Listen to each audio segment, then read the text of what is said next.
aproveitar e quero orar pela a nossa mensageira, que é uma pessoa bem conhecida. Vou tirar a máscara e vou falar bem alto. Eu não vou pegar o microfone, porque já está higienizado para ela. Eu quero orar por ela. Ela tem sido usada por Deus no Algarve, onde ela está servindo ao Senhor, não é? Então, ela vai ser usada pelo Senhor aqui hoje. Amém? Concordam comigo? Amém. Temos tido algumas dificuldades com o som, com a eletricidade. Temos tido algumas dificuldades com muitas coisas. Mas nós não viemos aqui para ficar com os olhos na dificuldade. Amém. Nós viemos aqui para quê? Para louvar o Senhor. Amém. Amém. Nós viemos aqui para louvar o Senhor. E nós vamos louvar o Senhor. Jesus vai receber a glória que lhe é devida. Amém? Jesus vai receber a glória que lhe é devida. Amém? Então vamos orar? Pai de amor, muito obrigado por estarmos aqui, Senhor. Pai, aqui está a tua serva, Senhor. Uma pessoa, ó Deus, que tem se entregado ao trabalho do Senhor, Pai. Então, ó Deus, fala através dos lábios dele, Senhor. Senhor, não é a eletricidade, não é a decepção no nosso coração, não é, ó Deus, circunstâncias. Senhor, nós temos cantado assim, não olhe as circunstâncias, não. Isso nós temos cantado. Senhor, que nós queremos viver isso agora, na Tua presença, Senhor. Senhor, recebe a glória da palavra ministrada. Recebe a glória do batismo. Recebe, ó Deus, a glória da Tua presença no nosso meio, Senhor. E todo coração cansado, Senhor. Meu Deus, todo coração desacreditado, Senhor. Ó Deus, neste momento, eu não tenho poder. Nós não temos poder. Mas Tu tens. Tu tens todo o poder, Senhor. Recebe a honra, recebe a glória e fala nesses corações. No nome precioso de Jesus. Amém. O Senhor vai nos abençoar. Amém. Bom dia. É muito bom estar aqui e ver aqueles que eu já conheço, encontrar aqueles que eu já conheço e ver tantas pessoas novas. Aqueles que estão chegando agora, vocês fizeram uma melhor escolha e estão no lugar certo. Amém? Então, eu estou realmente muito feliz de revê-los. E hoje nós vamos continuar falando sobre, vamos falar sobre missões. E o que é isso, né? O que é missões? O que essa palavra missão, afinal de contas, o que isso significa, né? O que nós temos a ver com essa palavra, né? Com esse chamado, com essa missão. E eu estava lembrando de algo, e eu estava até ontem conversando com o pastor Fife, que essa pandemia mexeu bastante, não mexeu? Tudo ficou assim meio balançado, e a gente veio, e agora? O que a gente vai fazer, né? Porque você imagina, ninguém podia viajar, nós não podíamos, e ainda está um pouco restrito, mas já foi bem mais, ir para lugar algum, tínhamos que ficar parados. Mas e aquele trabalho naquela nação? E aquele povo naquela nação? O missionário não podia chegar até essas pessoas, nós não podíamos ir uns à casa dos outros, e o que nós vamos fazer, né? E aí a gente podia se perguntar, e Deus, e agora? Como que fica essa missão? Né? Tá tudo parado, e a gente pode até pensar, bem, mas então o que Deus vai fazer? Será que Deus também está assim, né? Como a gente está? E agora? Ai meu Deus, vamos esperar por essa. O que aconteceu no mundo? Essa pandemia deixou a gente perdido. Mas na realidade não. Por quê? Porque a missão não é a nossa missão. Essa missão é dele. Certo? A missão continua, sempre foi e sempre será dele. Então Deus não ficou com a mão na cabeça, como isso aconteceu, não ficou perdido, não ficou, e agora não sei mais o que fazer. Quem poderá me ajudar? Não, Deus não ficou assim. Nós ficamos, né? Mas Deus não ficou, porque a missão na realidade é dele, né? A missão continua sendo dele. Então, se a missão é dele, o que eu e você temos a ver com essa missão? Como é que nós podemos ajudar? Na realidade, então, nós somos os cooperadores dele. Nós somos aquelas pessoas que ele chamou, nós temos, na realidade, o privilégio de sermos chamados para ajudá-lo na sua missão. Então o Senhor nos chamou para ajudá-lo na sua missão. E nós vamos ler novamente o texto de Mateus 28. Por favor, abra lá sua Bíblia no livro. O Evangelho segundo Mateus, capítulo 28, do versículo 18 ao 20. Nós vamos ler. Mateus 28, 18 ao 20. Que diz: E Jesus, aproximando-se, falou-lhes, dizendo: Toda autoridade me foi dada no céu e na terra. Ide, portanto, fazeis discípulos de todas as nações, batizando-os em nome do Pai, e do Filho e do Espírito Santo, ensinando-os a guardar todas as coisas que vos tenho ordenado. E eis que estou convosco todos os dias, até a consumação do século. Então, como o Orlando leu e falou, né, Jesus morreu na cruz, ressuscitou, e apareceu por 40 dias, né? Ficou convivendo com as pessoas por 40 dias, e depois, antes de ser levado ao céu, aos céus, ele fala essas palavras, né? Ele dá esse comando, né, de como nós poderíamos participar, ser participantes com ele na missão que é dele. E eu acho muito interessante, porque ele logo já vai, a primeira coisa que ele vai dizendo, olha, eu tenho toda a autoridade. Então, como a primeira pergunta que nós podemos fazer, baseada no versículo 18, é o como nós podemos ser participantes com Jesus na missão dele. Como que nós podemos ajudar o Senhor, como que nós podemos ser auxiliares nessa missão. Então, a primeira coisa que ele diz no versículo 18 é: toda autoridade me foi dada tanto nos céus quanto na terra. Então, essa responde à primeira pergunta, é o como que nós vamos fazer. E o como nós vamos fazer é debaixo da autoridade dele. Essa é a pergunta, debaixo da autoridade dele. Ele diz: toda autoridade me foi dada nos céus, certo? Porque ele conquistou com a morte dele, com o sacrifício na cruz, ele conquistou todas as coisas, nos céus, no mundo espiritual. E tem um texto em Colossenses, que é muito, na verdade Colossenses 1 apresenta Jesus. Quem é Jesus? Então Paulo, quando estava escrevendo a igreja aos Colossenses, ele mostra Jesus para essas pessoas, dizendo que Jesus era o cabeça, certo? Jesus é o cabeça da igreja. Dentro desse contexto, ele fala assim, Colossenses 1, 15 e 16, eu vou ler aqui para vocês. Esta é a imagem de Deus, este é a imagem de Deus, este quem? Jesus. Invisível, o primogênito de toda a criação. Pois nele quem? Em Jesus, foram criadas todas as coisas, nos céus e sobre a terra, as invisíveis e as invisíveis, sejam tronos, sejam soberanias, quer principados, quer potestades, tudo foi criado por meio dele e para ele. Então, o que Jesus está dizendo com esse primeiro, olha, a autoridade no céu já foi me dada, certo? Eu já conquistei essa autoridade na morte, na cruz, no meu sacrifício, isso já foi conquistado. Então, quando vocês forem, como vocês vão, debaixo dessa autoridade que eu já conquistei, vocês não precisam fazer sacrifícios, porque eu já fiz, vocês não precisam conquistar essa autoridade, porque eu já conquistei, ela é minha. E eu e você, certo? Cremos nele, confessamos ele com a nossa boca e nos entregamos a ele, então essa autoridade também passa a ser nossa, certo? Essa autoridade no mundo espiritual. Mas aí ele diz, mas também eu tenho toda a autoridade na terra. Ele diz, não só nos céus, mas toda a autoridade na terra. E quando ele fala isso, é muito interessante, por quê? Porque quase em todos os evangelhos, mas em Marcos principalmente, as pessoas ficavam maravilhadas de como Jesus ensinava. Elas diziam, uau, como ele ensina com quem tem autoridade, e não como os escribas. E é interessante, né? O que eles queriam dizer com isso? Que autoridade era essa que Jesus tinha, que as pessoas se maravilhavam? Então, no livro no Evangelho segundo Marcos, diz o seguinte, que eu vou ler para vocês. Marcos 1, 22. Maravilhavam-se da sua doutrina, porque ensinava como quem tem autoridade e não como os escribas. Então eles ficavam admirados da autoridade que Jesus tinha, de como ele ensinava com essa autoridade, mas aí ele diz, não, aí ele não ensina como os escribas. E aí nós podemos fazer a pergunta, mas como é que os escribas ensinam então? O que ele quis dizer? O que o autor quis dizer com isso?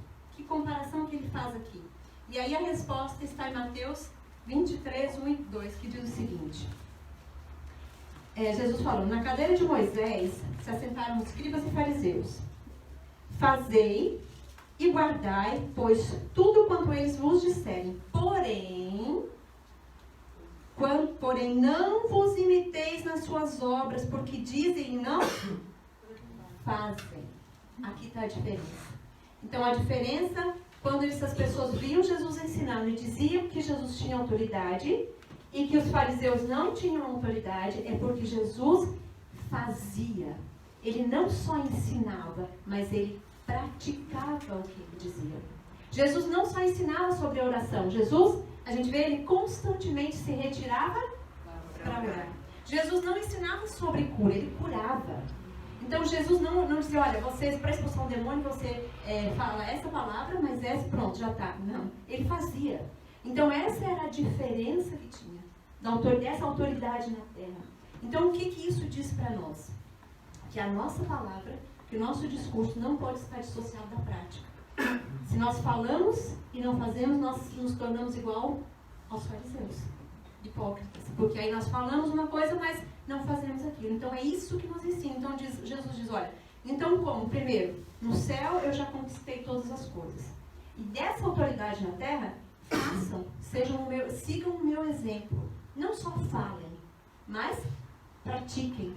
Aquilo que também está escrito em Tiago, né? Ele diz que aquele que ouve a palavra e não pratica é como um homem que se olha no espelho, logo ele sai e esquece a imagem que ele tinha, né? Não lembra mais quem ele era. Então ele diz: mas vocês não sejam assim. Ouçam e pratiquem aquilo que eu ensinei.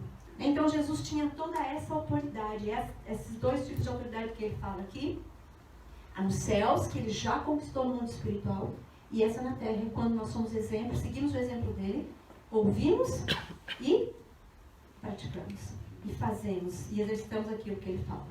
E isso segue adiante também no livro de Atos, porque nós vemos o surgimento da igreja, certo? No livro de Atos. Então Jesus estava com eles, Jesus é levado aos céus, e aí Jesus disse: e agora então, vocês vão continuar este movimento. Isso tudo que começou, que eu estive com vocês 3 anos ensinando, agora vocês vão continuar isso. E aí começa, então surge a igreja desses homens. Né? Às vezes eu fico imaginando, vocês já imaginaram se esses homens tivessem medo? Não. Jesus foi e a gente está sozinho aqui, a gente não vai continuar, não. É muita responsabilidade, mas não. Eles foram, eles continuaram aquilo que Jesus... E eles continuaram também a exercer essa autoridade que Jesus tinha. Por quê? Porque a gente vê que eles praticavam e era com grande poder que eles faziam as coisas. Nós vemos também que a igreja de Atos orava constantemente. E por que eles oravam? Porque eles viam Jesus orando. Por que eles faziam curar? Porque eles tinham o exemplo de Jesus, que não só ensinava sobre cura, não só ensinava sobre oração, mas ele orava. Então essa autoridade estava sobre eles também, e isso era reconhecido do povo. Ele dizia, e a igreja crescia, e a igreja continuava a crescer. Então Jesus diz, primeiro, Mateus 28, a primeira parte: como que vocês vão fazer isso? Como que vai ser essa ajuda que vocês vão, serem meus cooperadores? Através da minha autoridade. Primeiro, a autoridade já foi dada a mim, então vocês têm essa autoridade no mundo espiritual e também receberam essa autoridade quando nós o imitamos. Então, para lembrar, a nossa fala não pode estar desconectada da nossa prática. Senão nos tornamos igual a eles, igual aos fariseus, como Jesus diz. Eles pode até imitar, mas eles não fazem o que eles fazem. Por quê? Porque eles não praticam o que é certo. Tá? E a segunda pergunta que nós podemos fazer, que está no versículo 19 e 20, é o que fazer? Então ele já disse como, que é na autoridade dele, e agora o que nós temos que fazer com os seus auxiliares e cooperadores? Então ele diz, e aqui ele dá alguns comandos. Ele diz, primeiro ele fala: ir, fazer discípulos, batizar, guardar. Então são verbos, são ações, eles façam essas coisas, né? Então ele diz, e vão na caminhada de vocês. E eu li algo muito interessante no estudo dessa semana, que diz assim: caminhe com pessoas na tua caminhada com Jesus e eles se encontrarão. E eu achei essa citação muito tremenda, né? é esse ensinar a guardar, esse ir? Então são coisas que são, como eu disse, são verbos, são comandos. Nós temos que nos levantar de onde estamos, temos que sair para algum lugar, né? E aí esse ir para esse algum lugar é o Senhor que vai nos mostrar. Esse fazer discípulo também é na nossa caminhada com Ele, no nosso dia a dia. Seja estamos na nossa escola, no nosso trabalho, enfim, no nosso dia a dia. É mostrarmos esse Jesus que nós conhecemos para essas pessoas. É mostrarmos esse Jesus que nós temos experiência, é mostrar esse Jesus que temos comunhão, que temos intimidade para outras pessoas. Porque o discípulo é um aluno, é aquele que aprende, né? Então, assim como eles aprenderam, Jesus falou, assim como vocês aprenderam comigo, ensine isso a outras pessoas. Ensinar o quê? O que eles iam ensinar também? A guardar o que Jesus tinha ensinado.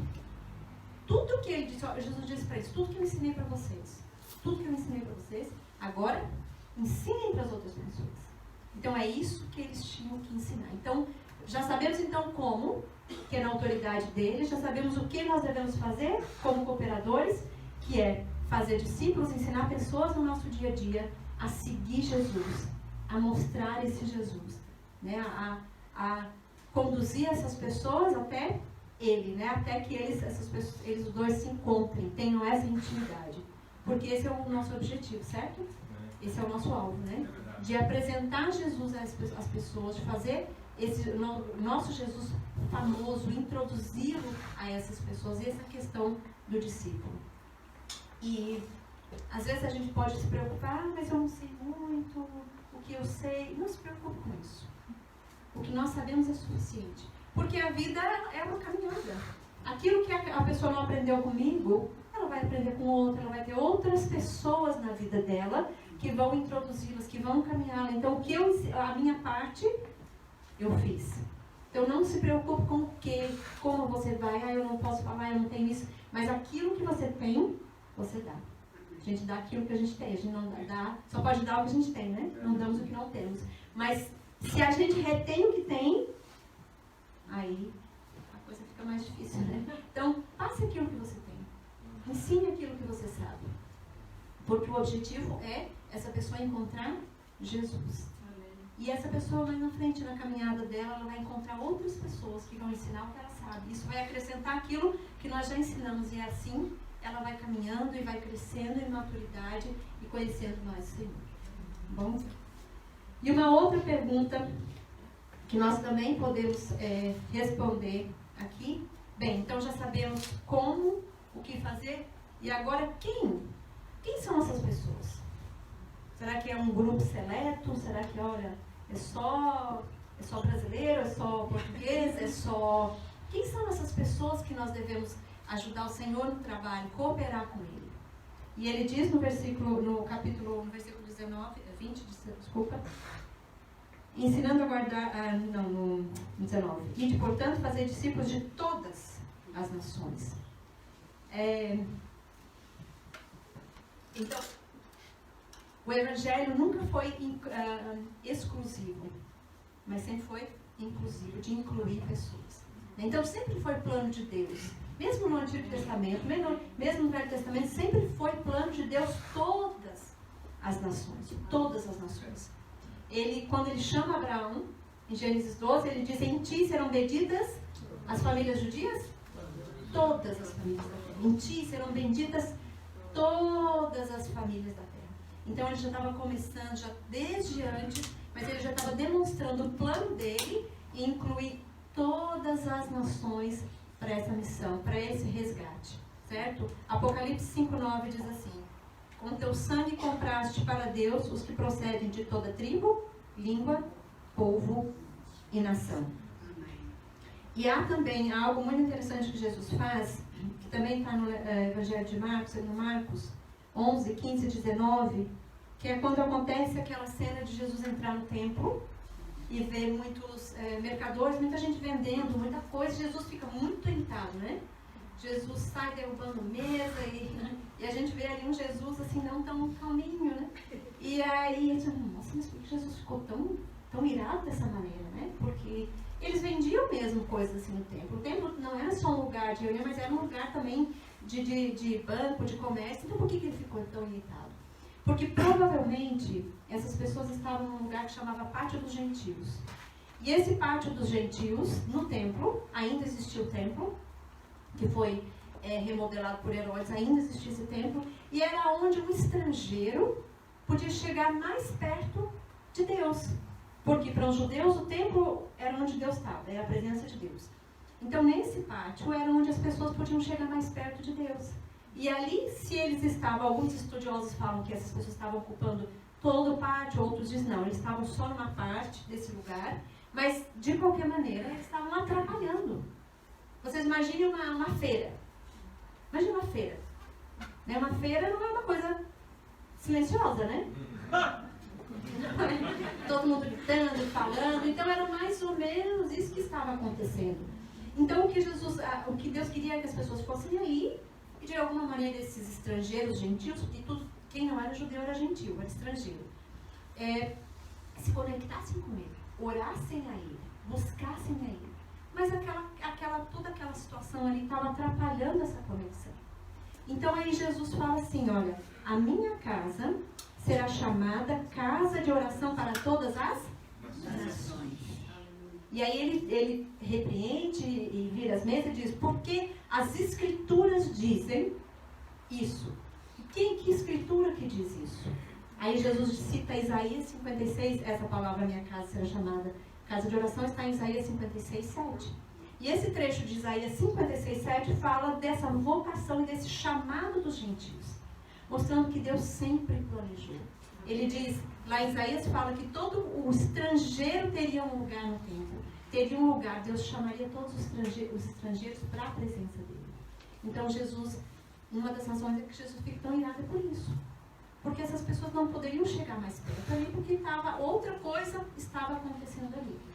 Então, para mostrar que o plano dele sempre foi atrair as nações, sempre foi de incluir os povos na salvação, na redenção, é a redenção de todos os povos. Apesar de Jesus ter pregado só para judeus, ter ministrado só para judeus, mas o plano sempre foi todas as nações, chamar todas as nações. Então, já sabemos quem. Então, quem que é incluído nesse, não só aquelas pessoas a quem nós vamos falar, de todas as nações, mas todos nós aqui. Nenhum de nós é excluído desse chamado. Nenhum de nós não, você porque você não tem isso, não tem essa vocação, não tem essa formação, não. Essas coisas acrescentam na nossa vida. Vão acrescentando e vão melhorando. Mas elas não são a razão de nós não fazermos as coisas. De nós não cumprirmos esse chamado que o Senhor nos chamou para fazer. Né? De cooperar com Ele na missão que é dele. De cooperar com Ele. Então já sabemos que são todas as nações que o Senhor chamou. Né? Então, e esse chamado para os gentios. E agora a última é: com quem eu vou fazer isso? Sozinha? Então Jesus foi, me largou e agora, olha, se vira. Já fiz a minha parte, já morri na cruz, já passei 3 anos ensinando vocês, agora é você. Você vai aí, dá o teu jeito. Tá que Jesus fez assim? Não, né? Não. Então está no versículo 20 que diz assim, ensinando a parte B. E eis que estou convosco todos os dias até a consumação. Aí essa aquece o nosso coração, né? Olha, isso tudo que eu falei antes, sim, vocês vão fazer, mas não é sozinho. Vocês não vão fazer sozinhos, é comigo. Então, quem está conosco é Jesus na pessoa do Espírito Santo de Deus. Né? Lá em João ele fala, João 14, 18, ele fala, olha, eu não vos deixarei órfãos. Estava falando também para os discípulos que ele ia morrer na cruz, ia ressuscitar, tinha que voltar para o Pai, mas eles não estariam sós. Né? E eu sempre penso também, imagina os discípulos convivendo 3 anos com Jesus e de repente Jesus não está mais ali. Né? Isso também poderia causar um certo temor no coração deles. E agora somos só nós? Mas Jesus, nisso também o Senhor teve o cuidado, não, vocês não vão ficar sós. eu estarei convosco até a consumação dos séculos. E ele diz, né, em João 14, 18, a respeito do Consolador, né, que ele enviaria esse Consolador. Então isso para nós diz também que nós não precisamos temer. Porque o Espírito Santo, ele nos ajuda, nos ensina em toda a verdade, ele nos guia, ele nos mostra, e assim como em Atos, com os apóstolos, né? Jesus disse, olha, fiquem em Jerusalém, até que do alto vocês sejam revestidos de poder, esse poder para testemunhar a respeito dele, certo? E aí vocês vão ser minhas testemunhas em Jerusalém, Judeia, Samaria e até os confins da terra. E era o Espírito Santo que impulsionava os apóstolos, os discípulos, a igreja a viver, lembra da prática? A viver aquilo que Jesus ensinou. Era o Espírito Santo que era esse motor, que é esse motor que nos ajuda a viver. Porque se nós pensarmos muito bem, se a gente pode dizer, não, mas nós não vivemos mais debaixo da lei, mas agora vivemos debaixo da graça. Né? A lei não. Só que Jesus, o padrão de Jesus é muito mais alto. Porque Jesus tirou o pecado da ação e colocou na intenção, no coração. E aí essa nós não temos condições de viver sozinhos. Isso nós não conseguimos fazer sem o Espírito Santo. Nós precisamos dele. É ele que nos ajuda. Assim como ele ajudou a igreja de Atos, é ele que nos ajuda, nos impulsiona a viver, nos impulsiona a participar nessa missão. E tem em Atos 4:13, tem uma passagem muito interessante que diz o seguinte: ao verem a intrepidez de Pedro e João, sabendo que eram homens iletrados e incultos, admiraram-se e reconheceram que haviam estado com Jesus. Então, ao discurso, né, de Pedro e João, eles ficam, uma defesa que eles fazem diante do Sinédrio, e eles ficam admirados. Porque Pedro e João não eram esses homens cultos assim. E a intrepidez com que eles falaram causou muita admiração a eles. E eles reconheceram que aquilo não vinha deles mesmos. Que eles estiveram com Jesus. Quer dizer, o Espírito Santo nesses homens mudou. Fez com que eles tivessem esse discurso. E assim nós vemos ao longo do livro de Atos. Todo o poder, toda a intrepidez que esses homens tinham, toda a ousadia que eles tinham, vinha do Espírito Santo que impulsionava eles a viver aquilo, né? A fazer com que a igreja crescesse. Porque quando você lê o livro de Atos, você vê sempre dizendo, eles com poder, com autoridade faziam muitos milagres, e a igreja crescia, e as coisas aconteciam por causa dessa companhia que nós temos, dessa pessoa que vive em nós. Amém. E que nos ajuda, que nos impulsiona, esse motor que faz com que a gente viva, sejamos os cooperadores do Senhor na missão dele, também vivamos a nossa vida, sejamos essas testemunhas de Cristo, certo? Então nós já sabemos que respondemos essas perguntas, né? Jesus fala aqui em Mateus 28 e nos responde como nós vamos, o que nós vamos fazer, quem são as pessoas incluídas e quem está conosco. Amém. Então nós não precisamos temer, apesar de que tememos, mas nós não precisamos temer, porque nós temos essa garantia. Eu assim, no final ele diz, olha, pronto, não bastou eu falar tudo isso, agora eu dou mais uma garantia, vocês não estão sós. E isso, nós sabemos que nós não estamos sozinhos, isso é maravilhoso. Isso, lógico, não só no contexto de missões, mas na nossa vida. Sabemos que nós não estamos só. É maravilhoso, porque isso nos traz essa segurança de saber desse Deus que nós pertencemos, que não nos quis deixar órfãos. Ele disse, eu não vou deixar vocês serem órfãos sozinhos, mas eu voltarei para vocês, voltarei para vós na pessoa do Espírito Santo. Amém? Então sabemos disso. Então assim, alguns dizem que nós vamos ainda escrever, né, o capítulo 29 de Atos. Nós já estamos, a igreja do Senhor na terra já está escrevendo, né? Ela continua, porque eles fizeram Jesus conhecido até o mundo, até os confins da terra daquela época, né? Aquela época foi alcançada, os confins da terra era Roma, e a palavra chegou com Paulo em Roma. Mas o nosso limite é maior, né? A nossa extensão de terra é maior.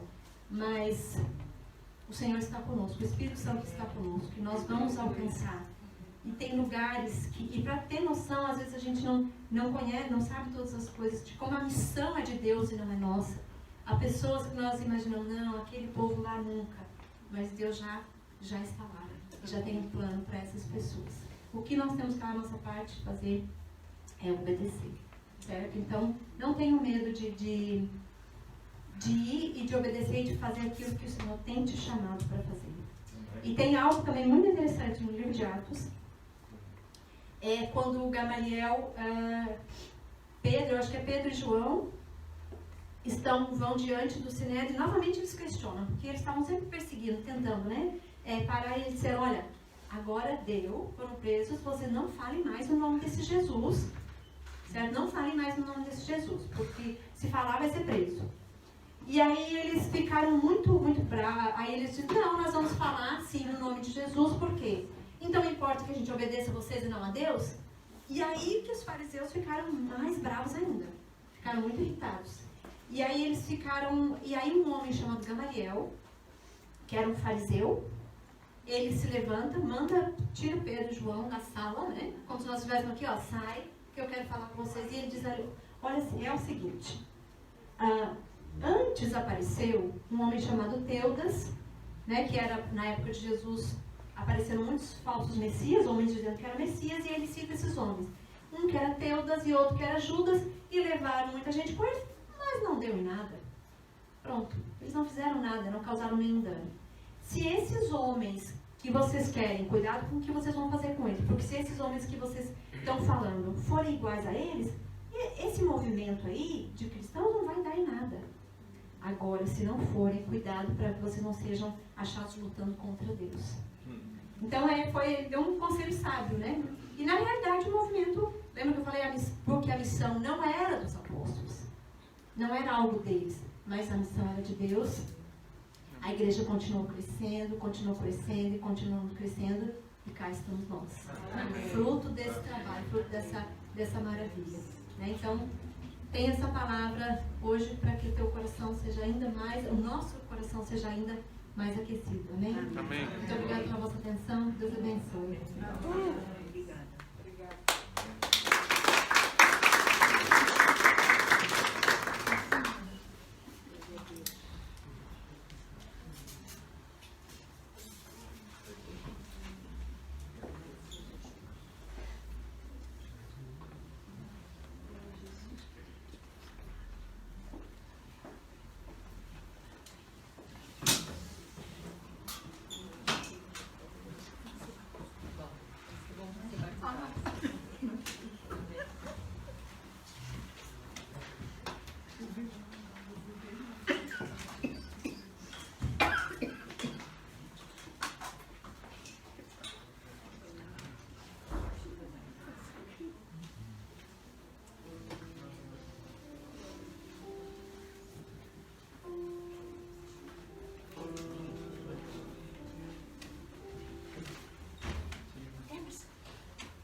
Amém, graças a Deus.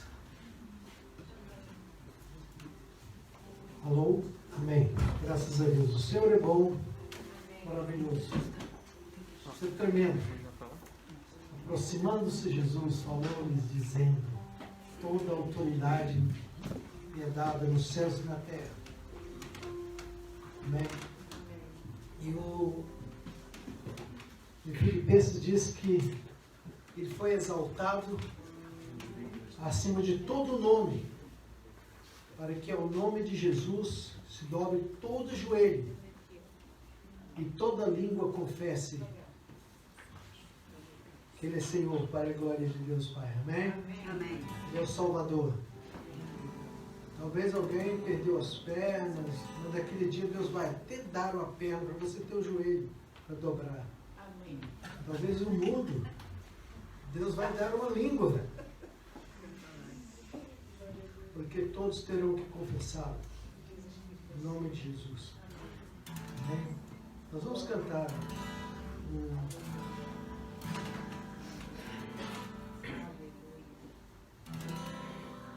Santo. Esse caminho, vamos cantar todos juntos. Né? Uma exaltação ao Senhor, vamos vê-lo exaltado.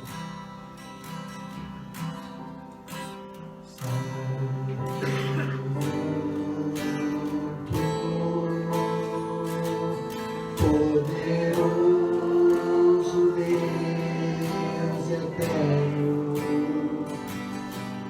que reina de vida e glória. Outra vez, Santo, Santo.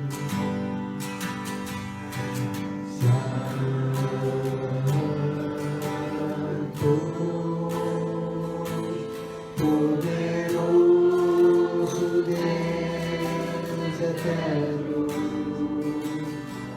que reina de vida em glória. Aleluia. Aleluia.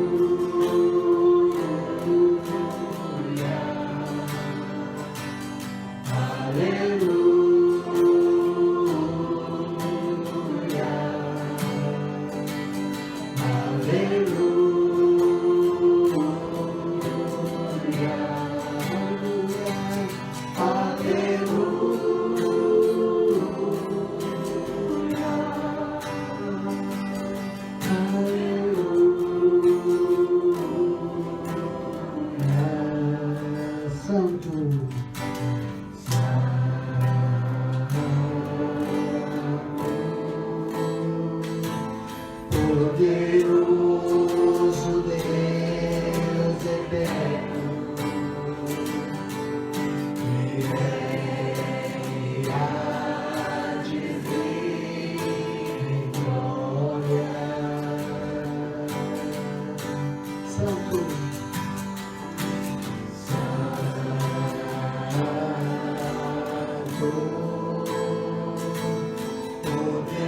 poderoso Deus eterno, que reina de vida em glória.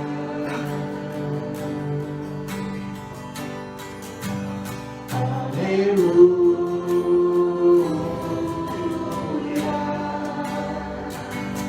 Aleluia.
pode ficar assim, eu acho que talvez pegue desse lado assim.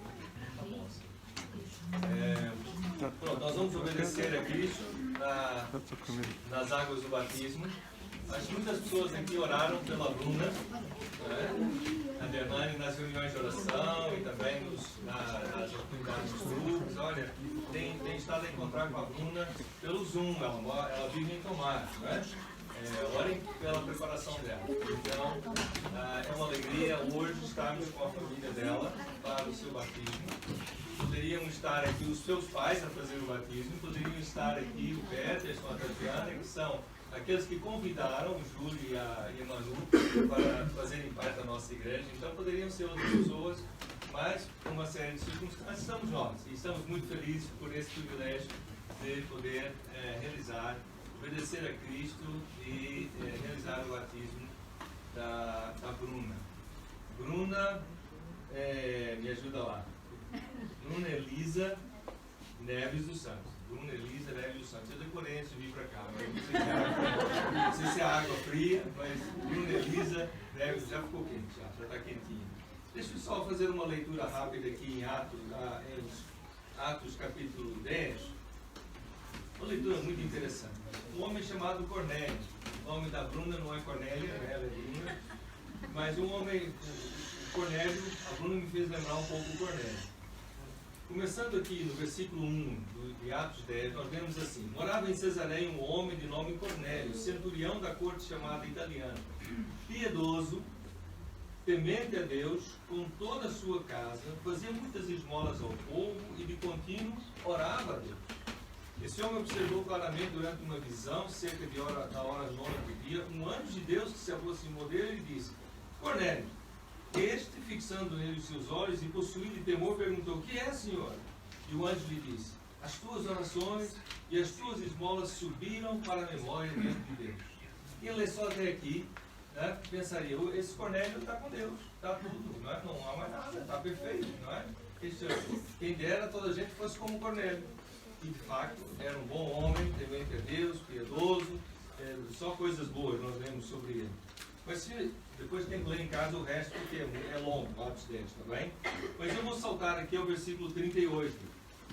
Então agora, já passado alguns dias, o apóstolo Pedro está em casa de Cornélio, porque Deus assim o quis, e diz assim: Deus ungiu a Jesus de Nazaré com o Espírito Santo e com poder, o qual andou por toda parte fazendo bem e curando a todos os oprimidos do diabo, que Deus era com ele.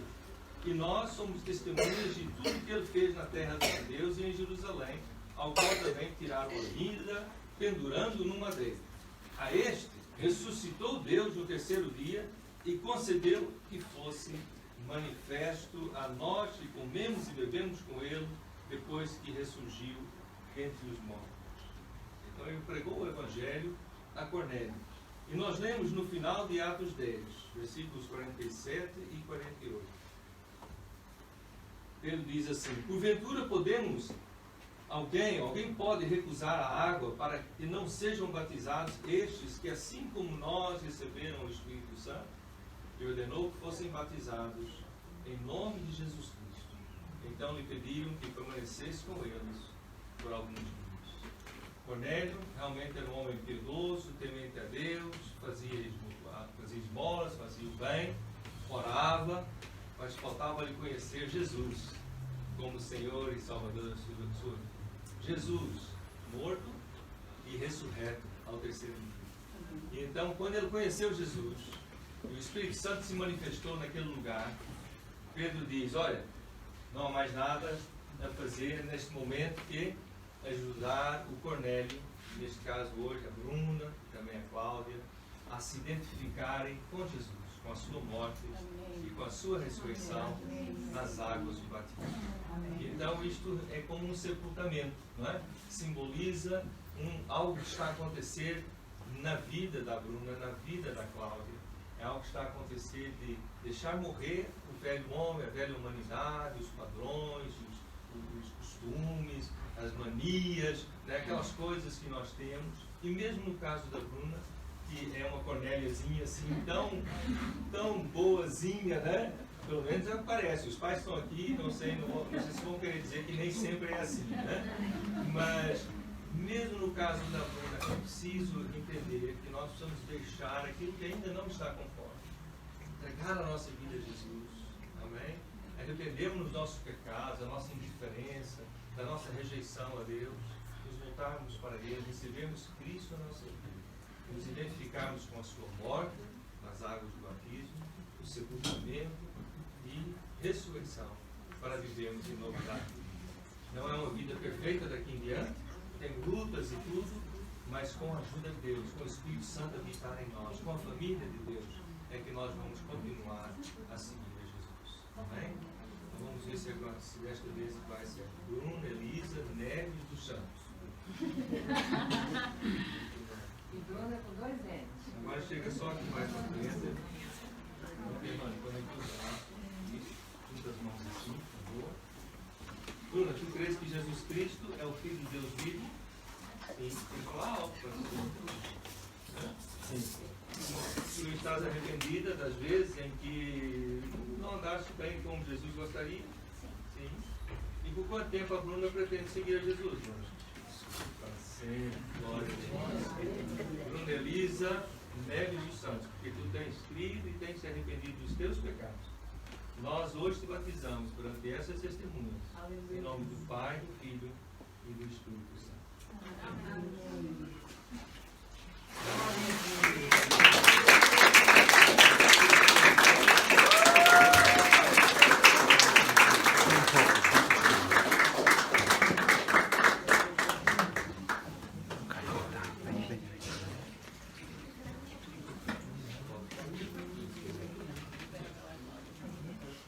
Tivemos 4 pessoas aqui dentro, mas vamos lá, Cláudia. Ela já está quentinha, ela já toca. Nunca tínhamos tido 3, já tivemos hoje, agora vamos ter 4. Glória a Deus.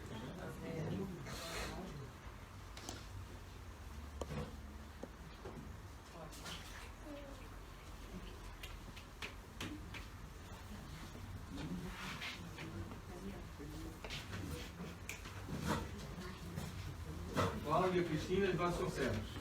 A memória já está a começar a funcionar. Glória a Deus. Então, Fernando, põe a tua mão aqui, a Cláudia depois das mãos, assim, também. Tocou em cima do nariz e da boca. Depois. Daqui um instante. Cláudia Cristina de Vasconcelos, tu crês que Jesus Cristo é o único nome pelo qual importa que sejamos salvos? Sim. Cláudio, tu estás arrependido dos teus pecados, do tempo que andaste indiferente, longe de Deus, mesmo na busca de Deus, mas a fazer coisas que não estavam de acordo com os seus padrões, estás arrependido dos teus pecados. E por quanto tempo, Cláudio, tu fazes planos de seguir a Jesus? A Cláudia tem uma oportunidade, ela chegou do Brasil este ano, foi? Este ano, e ela, quando veio, no início do ano, ela tinha feito uma decisão de seguir a Cristo, de ser batizada. Mas aí ela teve essa ideia, foi ideia dela, isso não é bíblico, não foi ideia do pastor, foi ideia dela. Ela falou assim, não, mas eu quero ser batizada na igreja onde eu vou congregar em Portugal, porque eu estou indo para lá. Eu quero ser batizado naquela igreja, que eu não sei qual é. Quando eu chegar lá, e assim está sendo esta manhã. Não é? Então foi a ideia dela e Deus está a ajudá-la a cumprir a sua ideia, né? Pôr em prática a sua ideia nesta manhã. Então já fizemos a formação de fundamentos, né? Na próxima semana vamos terminar, a Bruna também fez, né? Então nós vamos realizar o seu batismo. Pode pôr a mão assim? Isso. Então, Cláudia Cristina de Vasconcelos, porque tu tens se arrependido dos teus pecados, e crês que Jesus Cristo é o Filho de Deus, eu hoje te batizo, nós te batizamos perante essas testemunhas, em nome de Jesus.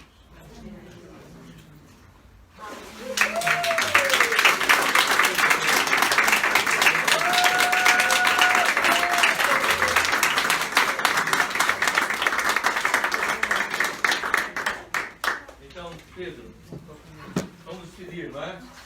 Obrigado por ter nos acompanhado. Que Deus abençoe lá em casa. Esta foi a nossa primeira experiência, só um pouquinho, a nossa primeira experiência de transmitir o nosso batismo ao vivo neste modelo. Já tínhamos feito um ali fora com o Milton e a Alexandra, e hoje foi a primeira vez que fizemos assim. Espero que tenha sido uma bênção para vocês aí em casa. E lembrem-se, o mais importante é que cada um que está a ouvir esta manhã a palavra de Deus, fazer a sua decisão de seguir a Cristo como seu Senhor e Salvador para toda a sua vida, identificando-se com Ele, de acordo com o ensino da palavra de Deus.